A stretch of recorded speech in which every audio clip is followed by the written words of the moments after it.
Well, honestly, the only thing that would really help the members of Congress weigh this would be if they had to spend time writing a budget in Alabama.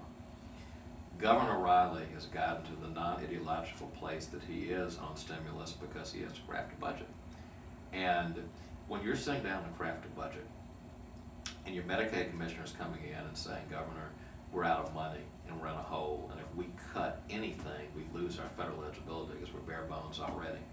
When your prison commissioner is coming in and saying, I know prisoners is not a sexy political cause, but we're under some court orders, and if we have to cut back here, we'll get hit with major fines and it'll cost us even more money. If your public health commissioner is coming in and saying, by the way, because we got to keep Medicaid dollars at a certain level, we got to cut vaccinations for little girls.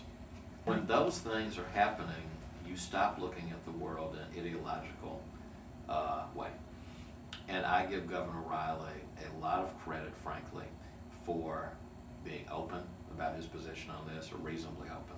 She were more so, but reasonably open about his position on these things.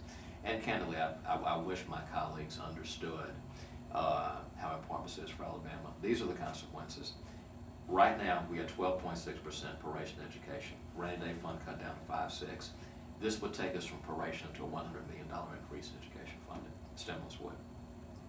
10% proration in the general fund would amount to 10% proration. This would take us back to level. That is how consequential this stimulus package is for the state of Alabama. Candidly, it is frustrating that all of my colleagues disagree with that. And it's doubly frustrating when I hear some of them say things like, oh, this bill disfavors rural areas. Sure, is it possible that we could, instead of getting from level in the general fund, that we could somehow come out ahead if we had even more stimulus money? Sure. Is it possible that we could have even more than a $100 million increase in education if we had more stimulus money? Sure. But the perfect can't be the enemy of the good, or the enemy of the achievable. And doing nothing is obviously not going to elevate our prospects in Alabama.